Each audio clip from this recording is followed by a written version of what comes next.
So ayun, good morning mga pangarap, no?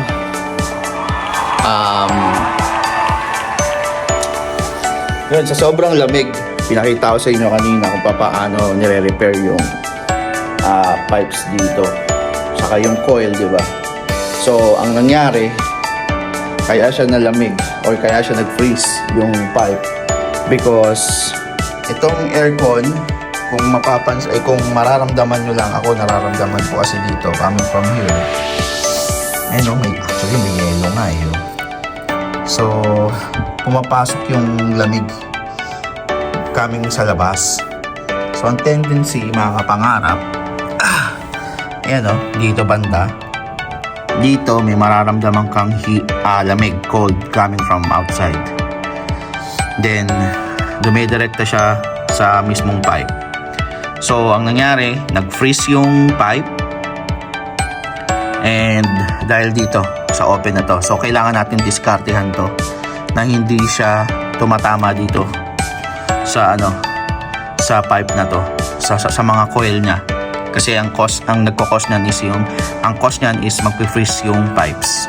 Tapos, it will prevent yung water heater na mag-flow dito. And it will affect all the pipes ng building kung hindi natin naagapan.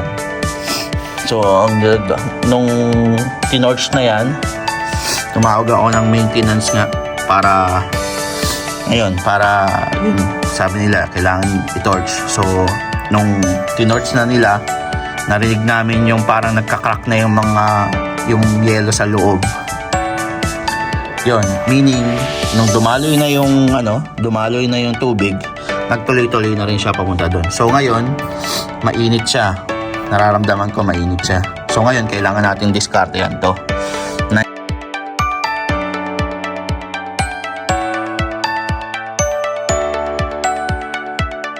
Na mag-cover ito. Ito, kailangan coveran natin. So temporarily, sabi nung maintenance, mag-request daw siya ng new cover ng aircon kasi parang hindi siya fit, or yun, hanap daw ako ng paraan. So yun, diskartehan na lang natin. Basta importante, hindi lang siya dumirekta doon sa heater, pipe heater, no? So ayun mga kapangarap. So mga 2 araw, hindi, magmula nagsimula yung 45 at 30 degrees. So kahapon lang namin siya na-detect kasi sobrang lamig talaga. Pumapasok siya dito sa apartment na almost akala namin hindi gumagana akala namin hindi lang kaya ng heater.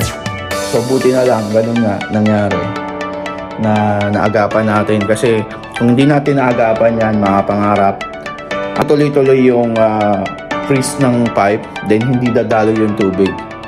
So kapag umabot yan doon banda sa kabilang apartment, hindi magkakaroon din ng effect dun sa kanila, of course.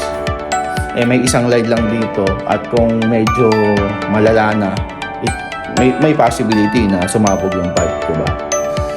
So maging aware din kayo sa ganyan, na pag nararamdaman nyo na may something wrong sa heater, i-check nyo na, pa-check nyo na sa professional kung meron mag-check, no? Pero yun nga, yung initial troubleshooting, you just need to hawakan mo lang yung pipe. Pag naramdaman mo na malamig yun, hindi normal yun. Kasi kung nakabukas yung heater mo, it's supposedly dapat mainit. Kasi nag-flow yung tubig dun. So yun yung ng heat. So ayun mga pangarap. Ngayon, diskartehan natin ngayon to kung paano. Kasi sa Monday pa nila babalikan to eh. So tayo didiskarte ngayon. Paano natin ipe-prevent yung pasok ng dito, ng lamig. So, we'll see.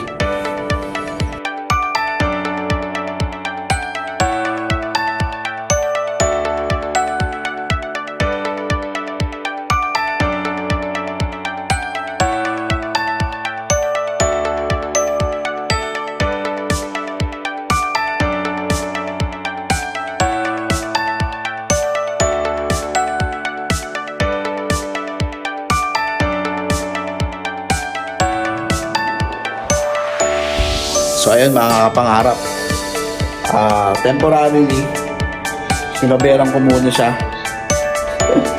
para hindi siya rektang.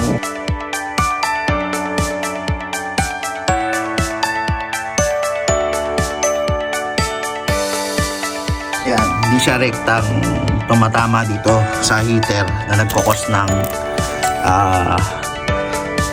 freeze doon sa pipe. So sinaberan ko muna siya, no, habang hinihintay pa natin yung cover ng aircon sa maintenance. So ayun, temporary ganyan muna siya. At least mape-prevent lang natin yung pag-freeze dito sa pipes. Alright. So ganyan mga kapangarap, at least medyo na-repair na natin to. Hindi na tayo masyado lalamigin dito sa loob ng apartment. Kasi sobrang lamig talaga eh. Negative 45. Tayo umangat pa, negative 50. Sobra. So, ayun mga pangarap. Till next time ulit. Bye-bye.